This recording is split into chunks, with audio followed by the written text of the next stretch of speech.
Hello friends, एक बार फिर से आप सभी दोस्तों का इस ऑनलाइन प्लेटफॉर्म पर हार्दिक स्वागत है। जैसा कि आपको ये नोटिफिकेशन मिल गया होगा और जो बच्चे आईटीआई से संबंधित है, जितने भी साथी आईटीआई जिन्होंने कर रखी है, अलग अलग ट्रेड में इलेक्ट्रीशियन है, वायरमैन है, मैकेनिक से है, अलग अलग ट्रेड से है, उन सभी साथियों के लिए यहाँ पर एक ज़बरदस्त अपॉर्चुनिटी आपके सामने आई है। और ये जो वैकेंसीज है ये उत्तर प्रदेश पुलिस रेडियो संवर्ग में कर्मशाला कर्मचारी के पदों पर सीधी भर्ती आपको ये देखने को मिलेगी। यहाँ पर क्या कुछ है पूरा मैं आपको डिटेल से बताऊंगा। और ये देखिए आप, दिनांक 6/2022 का ये नोटिस है और इसके अंदर क्या कुछ कितनी वैकेंसीज है सारे हम यहाँ पर चर्चा करेंगे।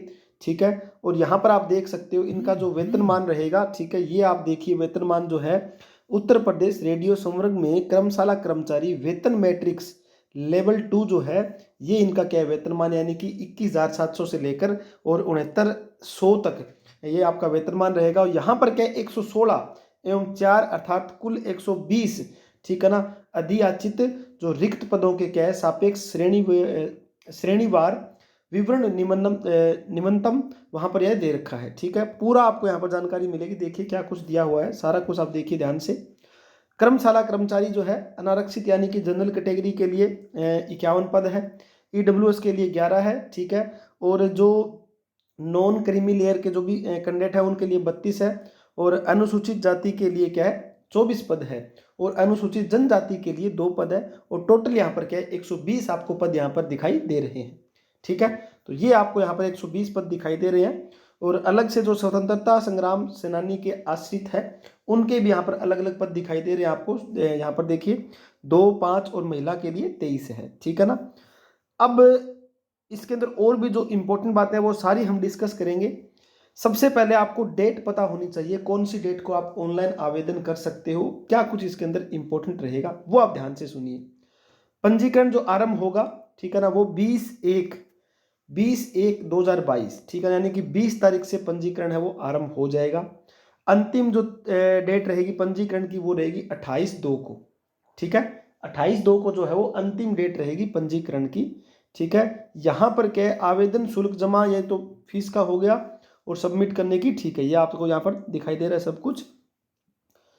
अब यहाँ पर आप देख सकते हो आवेदन शुल्क कितना लगेगा। इस भर्ती प्रक्रिया हेतु सभी श्रेणी के अभ्यर्थियों के लिए आवेदन शुल्क 400 रुपये रखा गया है, सभी श्रेणियों के लिए। ठीक है, तो ये तो आप सभी को पता है, राष्ट्रीयता जो सभी के लिए सेम होती है। यहाँ पर देखिए अब योग्यता की बात करते हैं, यानी कि शैक्षणिक जो अर्हता है वो आपके लिए क्या रहेगी, क्वालिफिकेशन क्या कुछ होना चाहिए। ध्यान से इसको पढ़िए, क्वालिफिकेशन को क्या दे रखा है इसके अंदर। भारत में विधि द्वारा स्थापित बोर्ड से हाई स्कूल परीक्षा या सरकार द्वारा मान्यता प्राप्त कोई समकक्ष परीक्षा उत्तीर्ण की हो, अथवा किसी सरकार द्वारा मान्यता प्राप्त औद्योगिक प्रशिक्षण संस्थान आईटीआई, आईटीआई से आपके पास क्या होनी चाहिए, इलेक्ट्रॉनिक्स होनी चाहिए आईटीआई ट्रेड की। ठीक है ना, या तो इलेक्ट्रॉनिक्स हो, telecommunication, electrical, computer science, information technology, radio and एवं television, electric supply and manufacturing, refrigeration, ठीक है, mechanics instrument, mechanic electronics, computer operator, ये जो अलग अलग प्रकार की ट्रेड यहाँ पर दे रखी है। ठीक है ना, इन सभी का आपके पास क्या है, किसी एक का भी आपके पास ये डिप्लोमा होना चाहिए। ठीक है, तो यहाँ पर दे रखा है परीक्षा पाठ्यक्रम उत्तीर्ण किया हो या सरकार द्वारा उसके समकक्ष मान्यता प्राप्त कोई अर्हता परीक्षा उत्तीर्ण की हो। ठीक है ना, या फिर इसके इक्विवेलेंट जो भी आपके पास क्वालिफिकेशन है वो आप यहाँ पर क्या है फिल कर सकते हो। ठीक है, तो लास्ट डेट आप सभी को मैंने बता दी क्या कुछ इसकी लास्ट डेट रहेगी। ठीक है ना, यहाँ पर सब कुछ ये इन्होंने लिख रखा है। तो आगे की जो और इम्पोर्टेंट बातें हैं वो मैं आपको बता देता हूँ। यहाँ पर देखिए क्या रहेगा, अधिमानी अर्हता कोई अंक नहीं होंगे, किंतु 2 या 2 से अधिक अभ्यर्थियों के बराबर अंक प्राप्त करने की दिशा में 4.4 के अधीन वरीयता प्रदान की जाएगी। अगर बराबर अंक है ना तो वो अलग से आपको यहाँ पर जो 4.4 ये इनके पैराग्राफ होगा उसमें आपको देखना पड़ेगा क्या कुछ रहेगा पूरा। आयु सीमा आप सभी को दिखाई दे रही है, यहाँ पर क्या रहेगी आयु सीमा, देखिए क्या कुछ इसके अंदर दे रखी है। भर्ती के लिए आवश्यक जो एज है, अभ्यर्थी दिनांक 1/7/2022 को 20 वर्ष की आयु प्राप्त कर ली हो और 28 वर्ष अधिकतम आयु। ठीक है, 28 वर्ष जो है वो अधिकतम आयु होनी चाहिए और 20 वर्ष जो है वो स्टार्टिंग की रहेगी।